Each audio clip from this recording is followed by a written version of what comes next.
slick. So then you would follow that potentially with this guy. This is a plastic mulch layer. So across the back there you can see the 4-foot roll of plastic mulch, and a lot of growers are going to use that for weed control. So if you follow the bed shaper and the drip tape roller with this, then you can get your bed covered and get it ready for transplanting. So this is another example. We use paper weed guard at the organic farm, and we have a different dispenser for that. The paper is a little trickier to put down than the plastic. It tends to rip real easy, so we usually have 2 staff members working with the roller on that to keep it working right. But you can see it's the same idea. The paper goes down, and then there's discs behind that'll cover the edges, and that's the main thing you're trying to do, is lay down a weed guard, get the edges covered, and get it ready for transplanting. Okay, and then this is a transplanter. This is a water wheel transplanter. So it has a tank.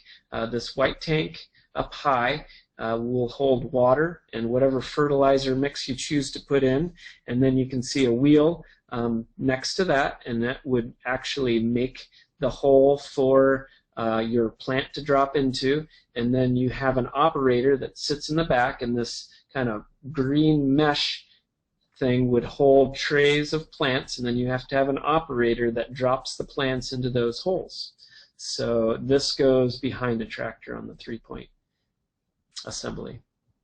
And this is what you can come up with. This is that farm in Wyoming. They got some rocks in their soil, but they've done a nice job laying out their beds. So they've started with that bed shaper and drip tape roller. So 2 lines of drip tape, then they're covering that with the plastic, and then they're following that with their transplanter and putting in some beds 1 row, some beds 2, and then going ahead and covering that with a floating row cover for frost and insect control.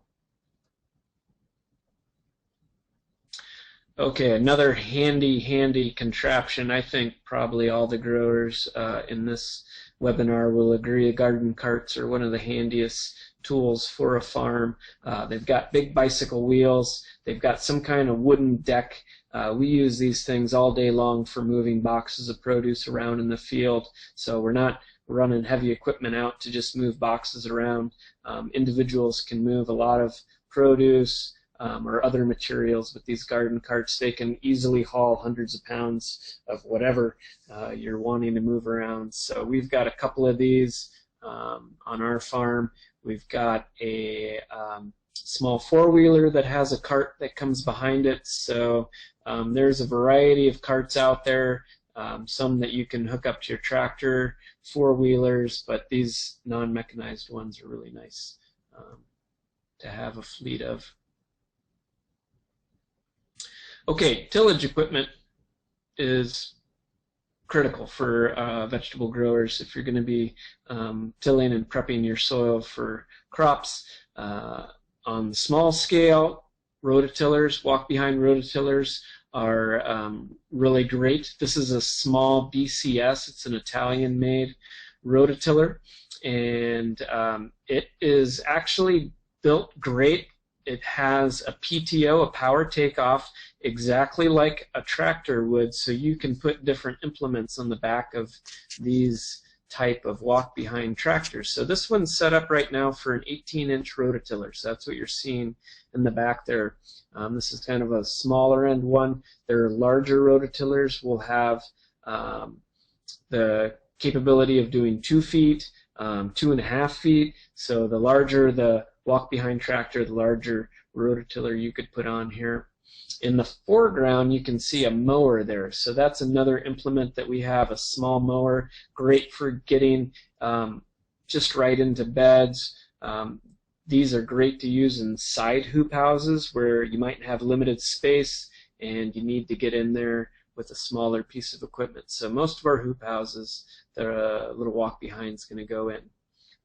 You can also get snow blowers for these, chippers. There's all kinds of attachments that go on the BCS. So that's a more expensive model, but lots of flexibility and very durable.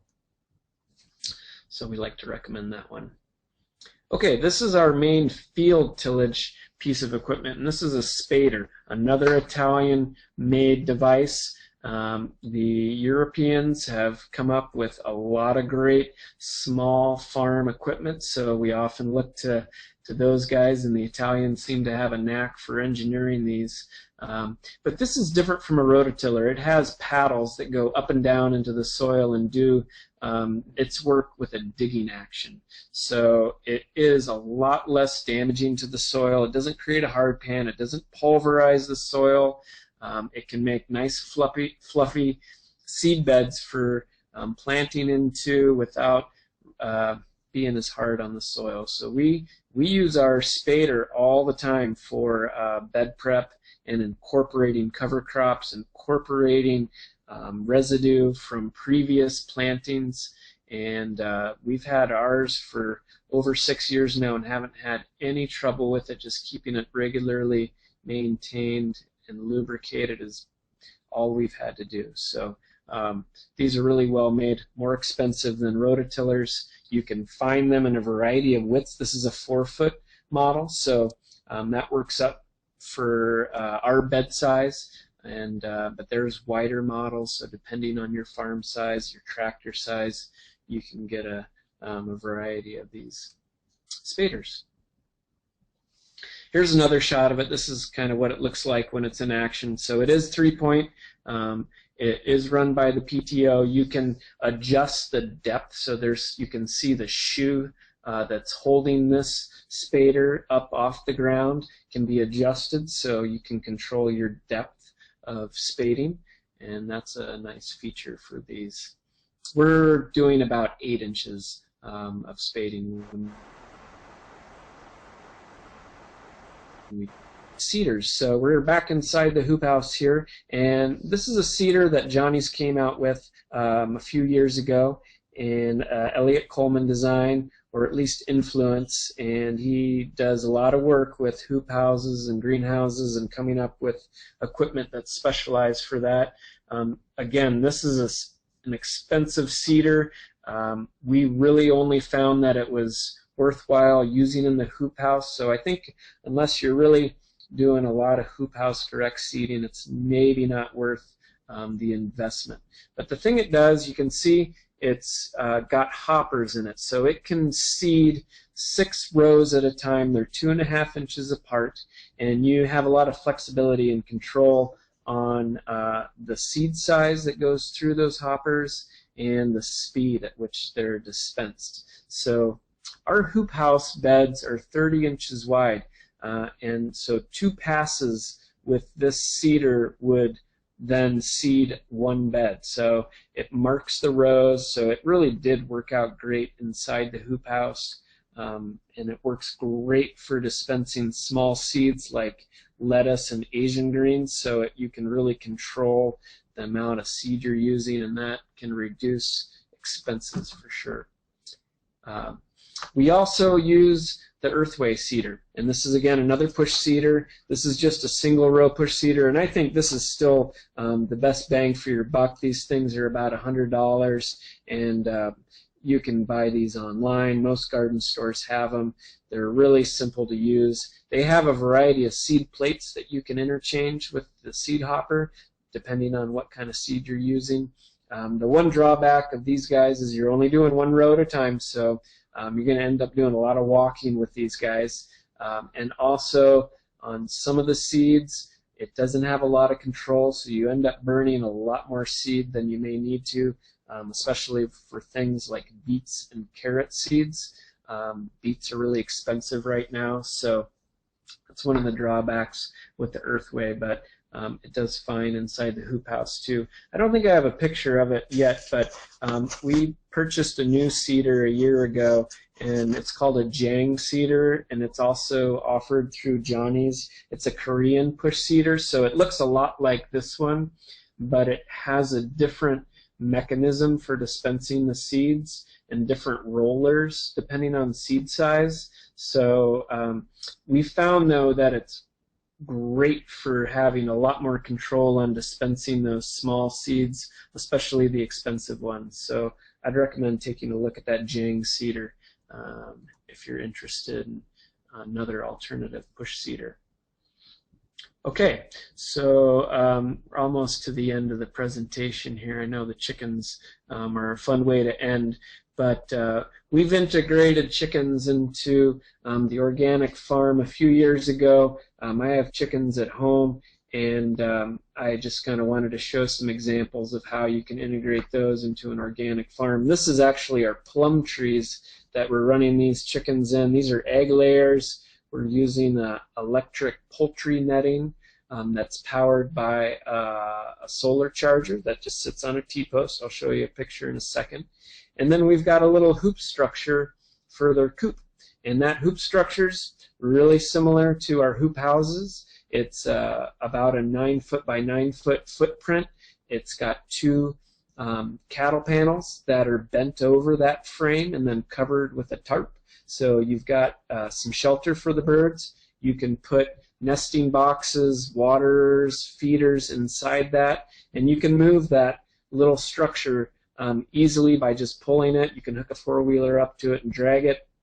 So I really like the mobility of those structures. I use them for ducks, turkeys, chickens, and they're really durable and hold up well. You can also use your hoop houses that you're growing crops in to put poultry in the wintertime. So I found that's a pretty slick way of getting my birds at home through the coldest months. I'll move them in there. They'll clean up a hoop house amazingly well, do some fertilizer, get it cleaned up, and then I can move those out in the early spring and get them replanted. So that's always an option too for animals. And we even use our hoop houses for storing equipment in the wintertime. If we're not growing in there, we'll put down some fabric to protect the soil, and you can use those for all sorts of things. So hoop houses are really versatile, and lots of different designs for those. So, okay, I think this is the final slide. Just another shot of that little chicken coop frame. There's the small solar charger. It's got a battery in that box. Patriot is the brand there. That just clips to the poultry netting. I've got a big container there. That orange barrel is olive barrel that's got a screw top lid, great for storing feed in right there on site. So you can move those around with a tractor, and if you don't have the tractor, you can roll them.